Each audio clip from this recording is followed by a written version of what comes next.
Hello and welcome you to let's crack it with Abhishek Gupta. तो ये video चल रही है पॉलिटिकल हिस्ट्री ऑफ उत्तराखंड की। पॉलिटिकल हिस्ट्री ऑफ उत्तराखंड की पूरी सीरीज़ चल रही है, उसके अब तक 9 वीडियोस आ चुकी हैं, ये 10th वीडियो है। तो अगर आप लोगों ने वो पहले नहीं देखा तो उसको जरूर प्लीज़ देख लीजिएगा, सीरियल वाइज देखिएगा 1 से लेके, तो जिससे कि आपकी पूरी पॉलिटिकल हिस्ट्री ऑफ उत्तराखंड जो है वो कवर हो जाए और उत्तराखंड हिस्ट्री में से कोई भी सवाल अगर बनता है तो आपका वो मिस ना हो। स्टार्ट करने से पहले बताना चाहूँगा गाइस कि अगर आपने let's crack it with Abhishek Gupta का यूट्यूब चैनल सब्सक्राइब नहीं किया है तो उसको जरूर सब्सक्राइब कर लीजिएगा और साथ में बेल आइकन भी दबा दीजिएगा, जिससे आपको सारी वीडियोज़ के नोटिफिकेशन मिलते रहें। और साथ ही let's crack it with Abhishek Gupta का फ्री टेलीग्राम चैनल भी है, जिसका लिंक आपको इस वीडियो के डिस्क्रिप्शन में मिल जाएगा। उसको जरूर ज्वाइन कर लेना। जो भी यहाँ पे वीडियोस देखते हैं वो उसको जरूर ज्वाइन कर लें। वहाँ पे पोल्स आते हैं, क्विजेज आती हैं, करंट अफेयर्स की इन्फॉर्मेशन आती है, सब कुछ वहाँ मिलता है, तो उसको जरूर देख लीजिएगा और उसको जरूर ज्वाइन कर लीजिएगा। साथ साथ बताना चाहूँगा गाइस कि जो अपर पीसीएस की तैयारी कर रहे हैं या एडवोकेट जनरल की तैयारी कर रहे हैं तो अभी भी 20 दिन है। अगर आप उस टाइम पे 15 दिन 20 दिन में कुछ पढ़ लेते हैं तो इससे आपको बहुत हेल्प मिलेगी और इससे आपका जो प्रीलिम्स है दोनों में, चाहे अपर पीसीएस हो चाहे एडवोकेट जनरल हो, उनका क्लियर होने में बहुत ज़्यादा संभावनाएं बढ़ जाती हैं। और साथ साथ जो लोअर पीसीएस मेंस लिख रहे हैं और एफआरओ मेंस लिख रहे हैं उनके लिए भी ये बहुत ज़्यादा इंपॉर्टेंट है, क्योंकि लोअर पीसीएस मेंस में पूरी हिस्ट्री ऑफ उत्तराखंड है और जो एफआरओ मेंस अगर आप देंगे तो वहाँ पे भी हिस्ट्री का पोर्शन मेंशन्ड है सिलेबस में। तो स्टार्ट करते हैं। देखिए यहाँ पे लिखा हुआ है कि राजा रुद्रचंद ने स्टैब्लिश की टाउनशिप रुद्रपुर की। देखिए राजा रुद्रचंद के नाम से रुद्रपुर पड़ा। करंटली जो ये डिस्ट्रिक्ट हेडक्वार्टर है उधम सिंह नगर डिस्ट्रिक्ट का कुमाऊं रीजन में। और बाद में जो काशीपुर है वो स्टैब्लिश किया गया किसके द्वारा? काशीनाथ अधिकारी के द्वारा, जो चंद रूलर के गवर्नर थे। ये बहुत इंपॉर्टेंट चीज़ें हैं, इनसे सीधे सीधे एमसीक्यूज़ में भी सवाल बनते हैं और जब आप अपने आंसर्स लिखते हैं, मेंस के आंसर लिखते हैं, तो उसमें भी आप इन चीज़ों को मेंशन कर सकते हैं। The Terai Bhabar region was known as Chaurasimal. जो तराई भाबर का क्षेत्र था उसको चौरासीमल कहते थे, क्योंकि वहाँ पे because it was 84 kos in length, यानी कि 84 कोस की लेंथ हुआ करती थी। And to yield a revenue of 9 lakhs, 9 lakh assessed on it. तो यहाँ से 9 लाख का, यानी कि 9 लाख का जो रेवेन्यू था उसको इकट्ठा किया जाता था। On his return to Almora he introduced several reforms and instituted measures for land settlement. जब वो अल्मोड़ा वापस आए राजा रुद्रचंद, तो उन्होंने क्या करा? उन्होंने कई सारे जो रिफॉर्म्स थे उनको इस्टेब्लिश किया, कई सारे रिफॉर्म्स लेके आए और कई सारे इंस्टीट्यूशंस को इस्टेब्लिश किया, मेजर्स फॉर लैंड सेटलमेंट, यानी कि ज़मीन का बंटवारा किस तरह से होगा, लैंड सेटलमेंट किस तरह से होगा, उस चीज़ के लिए। Land revenue records of Raja Rudrachand have been inferred that had occupied Sira from Doti king Malla. देखिए वो कह रहा है कि लैंड रेवेन्यू रिकॉर्ड, जो लैंड रेवेन्यू के रिकॉर्ड्स थे कि इस ज़मीन से कितना, जो आप कह सकते हैं जो रेवेन्यू है कि कितना टैक्स रिसीव होगा राजा रुद्रचंद के द्वारा, तो लैंड रेवेन्यू रिकॉर्ड जो थे राजा रुद्रचंद के हैव बीन इन्फर्ड दैट, वो ये बताते हैं कि दैट हैड ऑक्यूपाइड सीरा, कि इन्होंने सीरा को ऑक्यूपाई किया किससे? दोती किंग मल्ला से। कंडक्टेड रेवेन्यू सेटलमेंट किया गया ऑफ एनेक्स्ड टेरिटरी, यानी कि जिस टेरिटरी को, जिस क्षेत्र को कब्जा लिया था, बाय डिवाइडिंग इनटू मंडल, उनको मंडल्स में डिवाइड कर दिया गया, परगनाज में डिवाइड कर दिया गया और उन पे जो है लैंड सेटलमेंट लगा दिया गया कि यहाँ से इतना टैक्स वसूल किया जाएगा। इन land records of Rudrachand the names of each village in kingdom has been recorded. जो रुद्रचंद का जब लैंड रिकॉर्ड्स बनाए गए रुद्रचंद की टाइम पे, उस टाइम पे हर गांव जो था किंगडम के अंदर, जो पूरा साम्राज्य था उसमें जितने भी गांव थे सबके नाम रिकॉर्ड किए गए और देखा गया कि सब में से कितना कितना टैक्स रिसीव होगा। After the conquest of Sira he occupied Askot. Askot को कब्जा लिया उन्होंने, दरमा वैली जो है उसको कब्जा लिया, जोहर वैली जो है उसको कब्जा लिया सेरा को कॉन्क्वेस्ट करने के बाद, सेरा को हराने के बाद। In Askot he allowed the raja to retain his patrimony zamindar. तो जो अस्कोट में, तो जो राजा रुद्रचंद थे उन्होंने वहाँ पे जो लोकल राजा था उसको कहा कि भाई तुम अपनी जो पेट्रीमोनी जमींदार है, जो आपकी जमींदारी सिस्टम आपने चला रखा है, उसको बनाए रखो, फ्यूडल लॉर्ड बन जाओ, where the rule of primogeniture was attached, यानी कि वंशवाद का नियम जो वहाँ पे जुड़ा हुआ था, तो उसको बनाए रखने में राजा रुद्रचंद ने कहा कि आप मुझे कुछ पैसे देते रहना, बाकी जो जमींदारी है वो आप ही अपने पास रखो।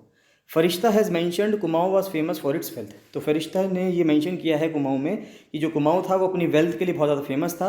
And gold produce by washing the mounts, और वहाँ पे जो गोल्ड प्रोड्यूस होता था कुमाऊँ में, तो हिस्ट्री में ये पाया जाता है कि कुमाऊँ से सोना भी बनता था।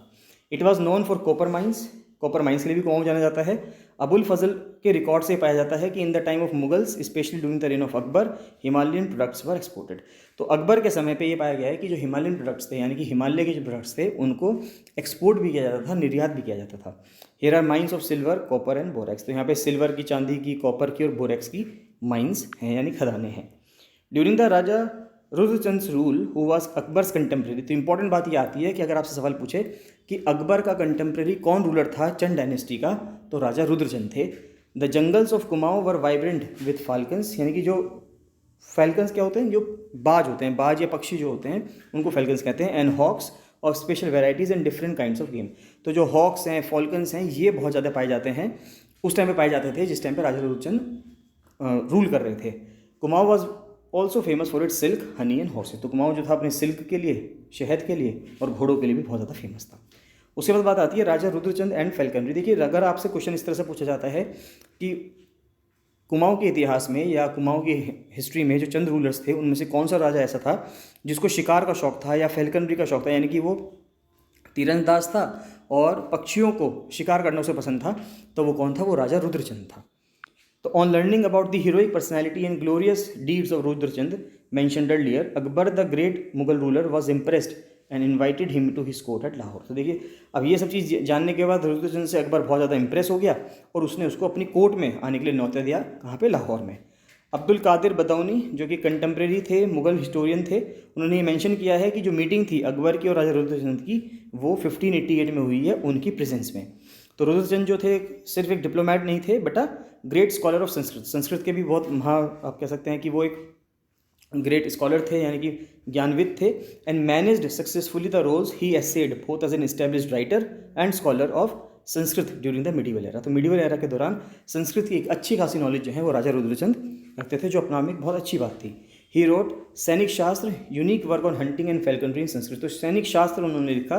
तो ये बहुत इंपॉर्टेंट सवाल है, पूछा जा सकता है आपसे कि राजा रुद्रचंद ने क्या लिखा? सैनिक शास्त्र लिखा, या सैनिक शास्त्र जो है वो किसके द्वारा लिखी गई है, किसकी रचना है? तो राजा रुद्रचंद की रचना है। और ये यूनिक वर्क है हंटिंग का और फैल्कनरी का संस्कृत में। संस्कृत में इसमें अब ये भी पूछ सकते हैं आपसे कि सैनिक शास्त्र में क्या बताया गया है। सैनिक शास्त्र में जो शिकार करना है, हंटिंग है, और जो फैल्कनरी है यानी किस तरह से बाज पक्षियों का शिकार करना है, उनके बारे में बताया गया है। This manuscript was edited, translated into English and published for the first time in 1910 by the royal Asiatic society Calcutta. तो कलकत्ता की जो रॉयल एशियाटिक सोसाइटी है उसने पहली बार इस किताब को इंग्लिश में पब्लिश किया 1910 में।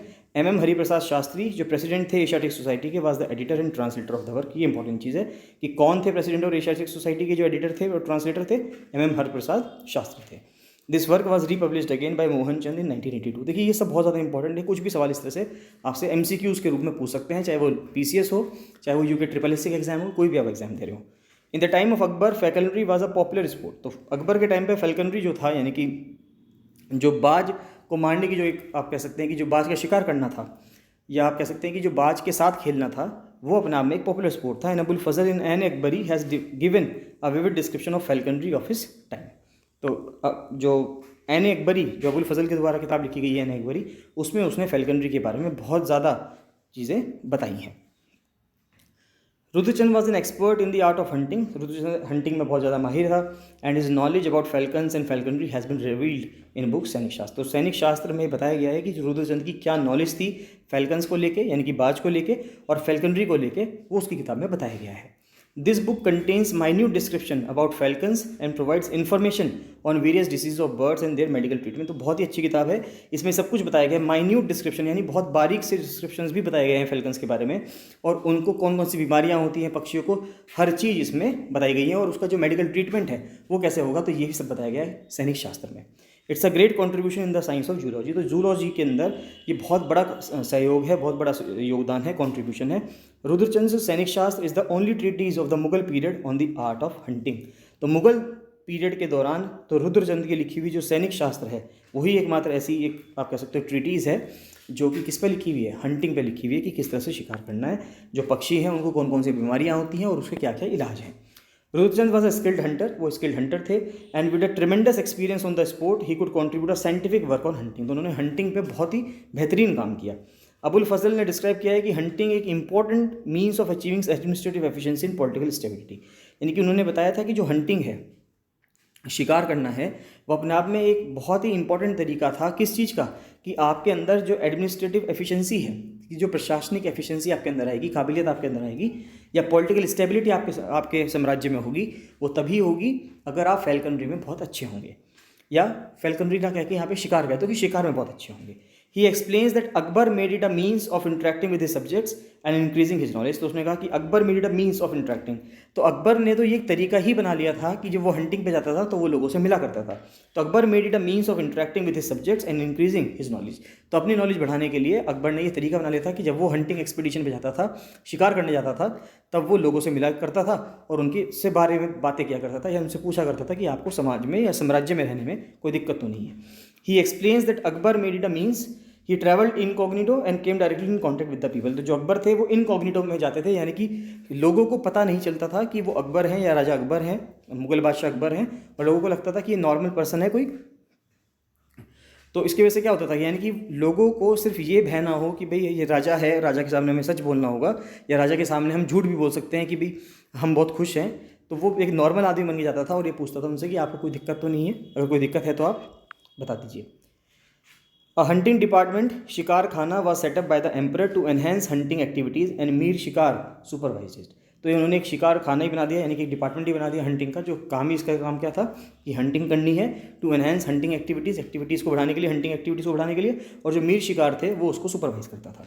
Akbar generally organised hunting expeditions before launching a new military campaign. तो अकबर जो है हमेशा पहले एक हंटिंग एक्सपीडिशन में जाया करता था, जब भी उसको नया मिलिट्री कैंपेन, यानी जब भी उसे युद्ध पे जाना होता था उससे पहले वो हमेशा हंटिंग पे जरूर जाया करता था, जिससे कि वो अपनी जो प्रावेस है, उसके अंदर जो ताकत है, उसको प्रदर्शित कर सके। To test the physical fitness, जो उसकी फिजिकल फिटनेस है, उसकी जो प्रावेस है, यानी कि उसकी जो ताकत है, उसकी जो पावर है, उसको टेस्ट करने के लिए of his soldiers, and also to follow a strict regiment of diet and exercise for them. तो अपने जो सिपाही हैं उनके सिपाहियों के लिए भी और उसके खुद के लिए भी फिजिकल फिटनेस का होना बहुत ज़रूरी था। तो उसके वजह से वो पहले शिकार पे जाता था जब भी उसे किसी मिलिट्री एक्सपीडिशन में जाना होता था, यानी किसी मिलिट्री कैंपेन में जाना होता था। Raja Rudrachand recommends hunting as a delightful and meaningful royal pastime. तो राजा रुद्रचंद ने बताया कि जो हंटिंग है, जो शिकार है, वो एक रॉयल पास टाइम है, यानी कि जो राजशाही परिवार के लोग होते थे वो पास टाइम करने के लिए, यानी कि आप कह सकते हो कुछ समय व्यतीत करने के लिए इसको खेला करते थे। He advocates hunting as it develops grit and courage among the Kshatriya. तो उन्होंने एडवोकेट किया है, राजा रुद्रचंद ने एडवोकेट किया है। एडवोकेट का मतलब हुआ यहाँ पे यानी कि समर्थन दिया है, सपोर्ट किया है हंटिंग को, क्योंकि ये क्या करता है, ये क्षत्रियों के अंदर एक करेज की भावना, यानी कि एक जो साहस है उसको पैदा करता है, and facilitates in understanding military science. और मिलिट्री साइंस को अंडरस्टैंड करने के लिए, समझने के लिए ये हंटिंग पे जाना बहुत ज़रूरी था according to Akbar. Hunting develops the skill to understand plant and wild life and to improve archery skills by aiming at moving animals and flying birds. तो देखिए हंटिंग की वजह से क्या फ़ायदा हुआ है। हंटिंग की वजह से एक तो आपको वाइल्ड लाइफ के बारे में, यानी कि जो जीव जंतु हैं जो जंगलों में रहते हैं उनके बारे में और प्लांट्स के बारे में आपको समझ आ पाई। और इसके वजह से इम्प्रूव आर्चरी स्किल्स, यानी कि आपकी जो तीरंदाजी थी, जो तीर मारने की जो कला थी, धनुष बाण से तीर चलाने की जो कला है, उसमें भी निखार आया। क्यों? क्योंकि जो एनिमल्स थे वो हमेशा वो स्टैटिक तो रहते नहीं थे, रुके हुए तो रहते नहीं थे, यानी कि वो मूव करते थे, या जो पक्षी थे वो उड़ रहे थे। तो उड़ते हुए पक्षी पे तीर चलाना और चलते हुए जानवर पे तीर चलाने में जो आपकी आर्चरी स्किल्स हैं वो बहुत ज़्यादा इंप्रूव हो जाएगी, बहुत ज़्यादा एनहेंस हो जाएगी। Indian tradition holds lord Shiva as lord and protector of animals, यानी उनको पशुपति कहा गया है लॉर्ड शिवा को। और जो प्रोटोटाइप इमेज है शिवा की in the Indus valley shows his close association with wild life. तो जो एक इमेज पाई गई है शिवा की इंडस वैली सिविलाइजेशन के थ्रू, उसमें ये पाया गया है कि जो शिव जी हैं, जो शिवा हैं, उनका वाइल्ड लाइफ के द्वारा, यानी कि जो जंगली जीव जंतु हैं उनके साथ एक क्लोज एसोसिएशन है, उनके साथ एक बहुत ही अच्छा आप एक रिश्ता कह सकते हो कि एक बहुत ही घनिष्ठ संबंध है। The forest tribes of Nishad were brought into close contact with Rudra. तो रुद्रचंद के कॉन्टैक्ट में फॉरेस्ट ट्राइब आई एक Nishad. According to him lord Shiva from the beginning was god of hunting. तो उनके अकॉर्डिंग तो ये था कि लॉर्ड शिवा जो थे वो शुरुआत से शिकार के ही भगवान हैं, यानी कि शिकार के देवता हैं, गॉड ऑफ हंटिंग है। Nishad is the name of a tribe mentioned in Ramayan and Mahabharat. तो निषाद एक ट्राइब का नाम है, एक जनजाति का नाम है जो रामायण और महाभारत दोनों में मेंशन्ड है। They lived in the hills and forests, वो पहाड़ों में और जंगलों में रहते थे। Their main vocation was hunting and fishing. तो वो हंटिंग करते थे, शिकार करते थे, मछली पकड़ते थे, यही उनका मेन काम था, यानी मुख्य काम था। Valmiki was inspired to compose Ramayan. Valmiki जो थे वो इंस्पायर हो गए कि रामायण कंपोज करेंगे, यानी कि रामायण लिखेंगे। When he witness the killing of a pair of cranes in copulation by a member of a hunting tribe Nishad. जब उन्होंने देखा कि एक क्रेन का एक जोड़ा कॉपुलेशन कर रहा है, यानी कि वो आप कह सकते हैं कि आगे जो बेबी करने का जो प्रोसेस होता है उसमें इंडल्ज है, उस वक्त हंटिंग ट्राइब जो थी निषाद, उसने उसका शिकार कर लिया, which was against the prevailing ethical code. जो एथिकल कोड के अगेंस्ट था वो प्रोसेस, यानी कि जो हंटिंग थी उस समय नहीं करी जानी चाहिए। जब कोई पर्सन इनमेट होता है, यानी कि वो इंटीमेसी में होता है, उस टाइम पर उसका शिकार नहीं करना चाहिए। Similarly the name of Eklavya the prince of Nishad tribe and legendary archer is also recounted in Mahabharat. तो जो एकलव्य था वो एक निषाद ट्राइब का ही प्रिंस था और लेजेंडरी आर्चर था, यानी कि एक बहुत ही माने हुए तीरंदाज थे, is also recounted in Mahabharat. तो महाभारत में कहा गया है कि for the injustice made it out to him by Dronacharya regarding his favourite disciple Arjun. तो उनके खिलाफ भी इनजस्टिस हुआ है, यानी कि उनके लिए भी क्या हुआ है, उसमें कहा गया है कि उनके प्रिय शिष्य अर्जुन के बारे में द्रोणाचार्य द्वारा किए गए अन्याय के लिए वर्णित है। तो रुद्रा इज अ ऋग्वैदिक डाइटी। उसमें कहा गया है कि जो रुद्र हैं वो एक ऋग्वैदिक डाइटी है, यानी कि शिव जी को यहाँ पे एक ऋग्वैदिक डाइटी बताया गया है रुद्रा के रूप में। एसोसिएटेड विद द विंड और स्टॉर्म एंड हंटिंग। तो जो रुद्रा हैं वो किससे एसोसिएटेड हैं? विंड से यानी कि हवा से, स्टॉर्म से यानी कि तूफान से, और हंटिंग से यानी कि शिकार से। In the Rigveda Rudra has been praised as the mightiest of the mighty. तो ऋग्वेद में रुद्र को बताया गया है कि जो रुद्रा हैं या रुद्र जो हैं वो माइटीएस्ट ऑफ द माइटी है, यानी कि ताकतवर से भी ताकतवर है। तो ये इसमें बताया गया है। Lord Shiva is considered to have evolve from Rudra. बताया गया है कि लॉर्ड शिवा रुद्र से निकल के आए हैं। He shares several features with Rudra. Rudra से ही लॉर्ड शिवा के कई सारे फीचर्स मैच करते हैं। The theonym Shiva originated as an epithet of Rudra. यानी ये कहा जा रहा है कि शिव नाम जो है वो रुद्र के एक विशेषण के रूप में उत्पन्न हुआ है और इसी तरह से उसको हम इस्तेमाल कर रहे हैं। He is also the father of the storm gods and Rudra sometimes called Maruts. तो देखिए ये सब चीज़ें जो है वैसे मैथोलॉजिकल हैं, लेकिन सवाल कभी कभी इससे बन सकते हैं।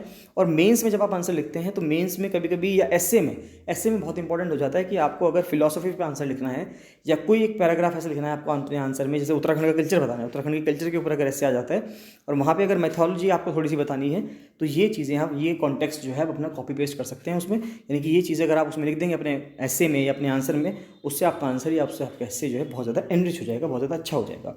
तो ही is also the father of the storm God. कहा गया है कि जो रुद्रा हैं वो स्टॉर्म गॉड के भी फादर हैं। तो रुद्र समटाइम कॉल्ड मारुत। तो रुद्र को कभी कभी मारुत भी कहा गया है। The 11 immortal and the most powerful beings created in his own form by Lord Shiva. तो जो मारुत हैं वो क्या हैं? वो 11 इमोर्टल हैं, यानी कि वो ऐसे लोग हैं 11 जो कभी भी जिनकी डेथ नहीं होगी, इमोर्टल हैं। And the most powerful beings हैं, बहुत ही ताकतवर इंसान हैं, बींग्स हैं, created in his own form by Lord Shiva, जिनको लॉर्ड शिवा ने अपने ही तरीके से बनाया है।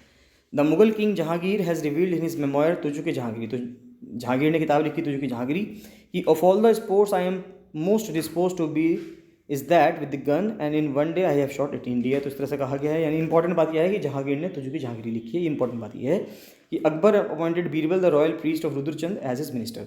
तो जो बीरबल थे वो रॉयल प्रीस्ट थे रुद्रचंद के। ये इंपॉर्टेंट बात है कि जो अकबर और बीरबल की कहानी पढ़ते आए हैं, या हम कहते हैं कि बीरबल वो पर्सन थे जिन्होंने दीन इलाही जो धर्म था अकबर के द्वारा चलाया गया उसको एक्सेप्ट किया था। तो बीरबल थे किसके मिनिस्टर? बीरबल पहले किसके कोर्ट में थे? अकबर की कोर्ट में आने से पहले बीरबल पहले रुद्रचंद के मिनिस्टर हुआ करते थे। यहाँ से बीरबल जो थे वो अकबर के मिनिस्टर बन गए थे, यानी कि अकबर के नवरत्नों में से वो बन गए थे। He has also observed that Akbar had exempted Rudrachand from personal attendance at the Mughal court. कि अकबर ने रुद्रचंद को एग्जेम्प्ट कर दिया कि आपको आने की जरूरत नहीं है, पर्सनल अटेंडेंस देने की जरूरत नहीं है। Which is the greatest honour conferred on a tributary king. कि उस टाइम पे ये सबसे बड़ा एक ऑनर हुआ करता था कि किसी एक दूसरे राजा को, एक छोटे राजा को अकबर के सामने यानी कि मुगल एम्परर के सामने जाके अपनी पेशी नहीं करनी होती थी। Rudrachand who was a skilled hunter was also the best scholar of his times on falconry. तो फैल्कनरी पे यानी कि बाज के ऊपर रुद्रचंद एक स्किल्ड हंटर तो थे ही, लेकिन अपने समय के बेस्ट स्कॉलर थे। एक बहुत ही आप कह सकते हैं कुशल शिकारी भी थे और अपने सर्वश्रेष्ठ विद्वान भी थे उस समय के। रुद्रचंद सैनिक शास्त्र is a unique work in Sanskrit literature. Sanskrit में है, ये हमने पढ़ लिया। It consist of 7 chapters. Important बात यह है कि उसके अंदर 7 चैप्टर्स हैं। नेक्स्ट आता है रुद्रचंद के बाद लक्ष्मीचंद। तो रुद्रचंद की डेथ हो गई 1597 में and his second son Lakshmichand took up the reins of government. तो लक्ष्मीचंद उनके दूसरे बेटे आए। His name has been cited differently in different sources. तो अलग अलग जगहों पे अलग अलग नाम मेंशनड है इनका। चंद्र जीनियोलॉजी में सीरा की he has been referred to as Lakshmichand. कहीं पे लक्ष्मीचंद लिखा हुआ है। मूना कोट में उनको लक्ष्मण चंद कहा गया है और मनोडे काव्य में उनको लक्ष्मण कहा गया है। तो अलग अलग नाम से हैं। बेसिकली लक्ष्मीचंद कह दो आप या लक्ष्मण चंद कह दो, बात ही की है। तो Lakshmichand ascended the throne of Kumaon as his elder brother Shakti Gosain was blind. अब इंपॉर्टेंट बात ये आती है कि ये भी पूछा सकता है कि जो लक्ष्मीचंद थे उन्हीं को क्यों बनाया गया? ये तो क्योंकि दूसरे बेटे थे। इनको इसलिए बनाया गया कि उनके जो बड़े बेटे थे राजा रुद्रचंद के, वो अंधे थे, ब्लाइंड थे, तो इस वजह से उनको राजा नहीं बनाया गया। लेकिन महाभारत के टाइम पे गलती कर दी गई थी। The latter was however a great administrator and guided his younger brother Lakshmichand. तो जो लेटर थे यानी कि जो शक्ति गोसेन थे वो एक बहुत ही कुशल एडमिनिस्ट्रेटर थे, लेकिन और वो अपने जो छोटे भाई थे लक्ष्मीचंद जिनको राजा बना दिया गया था उनको गाइड करते रहते थे। ही carried out a complete settlement record of the land making BC. यानी कि उन्होंने अब क्या कर दिया था? बीसी बना दिया। बीसी क्या है? 20 नाली के बराबर हुआ करता था as the standard of measure. तो बीसी का मतलब है 20 नाली। नाली एक मेजरमेंट की यूनिट है जो पहाड़ों पे हिल्स में इस्तेमाल की जाती है कि लैंड को मेजर करने के लिए। तो जो बीसी का कॉन्सेप्ट था यानी कि 20 नालियों का कॉन्सेप्ट था या नालियों में ज़मीन को नापने का जो कॉन्सेप्ट था वो कौन लेके आए? वो ये लेके आए। लक्ष्मीचंद राजा लेके आए, मतलब he reform the administrative setup in Darma valley जो पिथौरागढ़ में है, and fix the rights duties accountability of the denizens in the region, कि जो पिथौरागढ़ में डरमा वैली में जो रहने वाले लोग हैं उनके हक क्या हैं, ड्यूटीज़ क्या हैं, अकाउंटेबिलिटी क्या हैं, वो सब उस रीजन के लोगों को बताई गई। The goods which were brought by them from Tibet was supplied to the darbar house, तो जो सामान तिब्बत से आया करता था, क्योंकि पिथौरागढ़ जो है वो बॉर्डर लगाता है वहाँ पे, तो जो सामान तिब्बत से आया करता था वो दरबार में भी, राजा के दरबार में भी जाया करता था। He imposed land and other taxes on the people and the boundary of the kingdom was demarcated by installing pillars of stone on the border areas. तो इंपॉर्टेंट बात ये थी कि उसने ज़मीन पे और he impose land and other taxes, तो लैंड टैक्स और दूसरे तरह के टैक्स भी लगा दिए गए लोगों पे, और जो किंगडम की बाउंड्री थी, किंगडम की बाउंड्री को बताने के लिए, उसको पता करने के लिए, या उसको एक तरह से आप कह सकते हो कि एक मेजरमेंट करने के लिए, बाउंड्री पे, चारों तरफ बाउंड्री पे साम्राज्य की, आप कह सकते हो स्टोन के, पत्थर के, यानी कि पत्थर के जो शिलालेख टाइप के होते हैं, पत्थर लगा दिए गए, जो ये बताता था कि यहाँ इस साम्राज्य की बाउंड्री जो है वो यहाँ तक है। A department for managing land revenue was established in the capital. He also put the civil and military establishment on a stable footing, dividing the officers into 3 classes: सरदार, फौजदार और नेगीज। तो अब उसने बहुत ही अच्छी तरह से काम किया, एक लैंड रेवेन्यू को मैनेज करने के लिए डिपार्टमेंट बनाया, सिविल और मिलिट्री इस्टेब्लिशमेंट्स के लिए डिपार्टमेंट बनाया, और जो स्टेबल फुटिंग हुआ करती थी, डिवाइडिंग दी ऑफिसर्स, तो जो मिलिट्री के लोग हुआ करते थे उनको, ऑफिसर्स को 3 हिस्सों में बांट दिया गया, एक को सरदार बनाया गया, एक को फौजदार बनाया गया और एक को नेगी कहा गया। तो सरदार कौन हुआ करते थे? सरदार, ये देखिए ये इंपॉर्टेंट चीज़ है, ये समझ में आनी चाहिए कि ये सरदार, फौजदार, नेगीज कौन कौन हैं, या किसके पास क्या क्या ड्यूटीज़ थी, क्योंकि ये सवाल आपके जरूर बनते हैं हिस्ट्री के अंदर से, पीसीएस हो चाहे यूके SSC हो, उत्तराखंड का कोई भी एग्जाम हो। सरदार जो थे वो एक चीफ एडमिनिस्ट्रेटर थे परगना के। इंपॉर्टेंट बात है कि सरदार कौन होते थे? चीफ एडमिनिस्ट्रेटर होते थे परगना के। फौजदार कौन होते थे? वो हेड होते थे आर्मी के। और जो नेगी हैं वो सिविल एडमिनिस्ट्रेटर्स हुआ करते थे किंगडम के। तो इंपॉर्टेंट चीज़ ये है, इसको जरूर ध्यान दे देना। सरदार जो थे वो चीफ एडमिनिस्ट्रेटर थे, फौजदार जो थे वो आर्मी के हेड थे, और नेगी जो है वो सिविल एडमिनिस्ट्रेटर थे। तो इतनी चीज़ आपको ध्यान रखनी है। दे रिसीव दस्तूर, उनको नेग मिला करता था या कस्टमरी फी मिला करती थी इन अ फॉर्म ऑफ सीरियस। तो अनाज के रूप में उनको पैसा मिला करता था, या आप कह सकते हो कि उनको एक, आप कह सकते हो दस्तूर मिला करता था कि जो आप अपनी सर्विस दे रहे हो उसके बदले आपको खाने के लिए सामान मिलता रहेगा, एज एन सैलरी आप कह सकते हैं। कि Laxmichand was a great builder, Laxmichand एक बहुत ही महान बिल्डर थे। उन्होंने कई सारी बिल्डिंग्स बनवाई।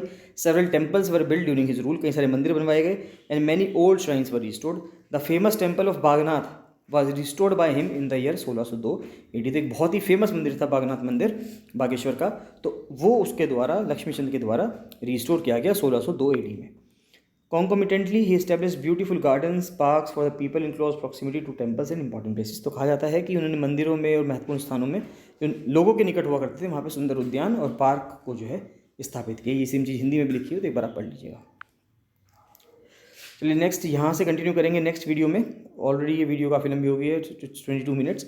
तो इनको वीडियोस को देखते रहिए। देखिए इन वीडियोस को अंत तक देखिएगा। कुछ वीडियोस में जब तक कंप्लीट हो जाएगा और धीरे धीरे करके हम ये पूरी बुक जो कंप्लीट कर देंगे, जिससे कि आपका एक भी क्वेश्चन जो हिस्ट्री से आएगा वो ना छूटे। तो जो लोग भी प्रिपरेशन कर रहे हैं, चाहे वो ऊपर पीसीएस की कर रहे हो, एडवोकेट जनरल की कर रहे हो, मैं उनको बार बार all the very best wish करता ही हूँ। और साथ साथ कहता हूँ कि अगर आप पढ़ाई कर रहे हैं तो बहुत मन से पढ़ाई करिए। दिन के आप 10 से 11 घंटे 12 घंटे जितने भी देर मैक्सिमम से मैक्सिमम दे सकते हैं, या जितनी देर जगते हैं उतनी देर पढ़ते हैं। ये वाली फिलॉसफी अपना लीजिए कि जितनी देर जगेंगे उतनी देर पढ़ेंगे, तभी आपका जो प्रीलिम्स है वो क्लियर हो पाएगा अच्छे से। चलिए I am wishing all the very best. मिलते हैं नेक्स्ट वीडियो में। Thank you and bye bye.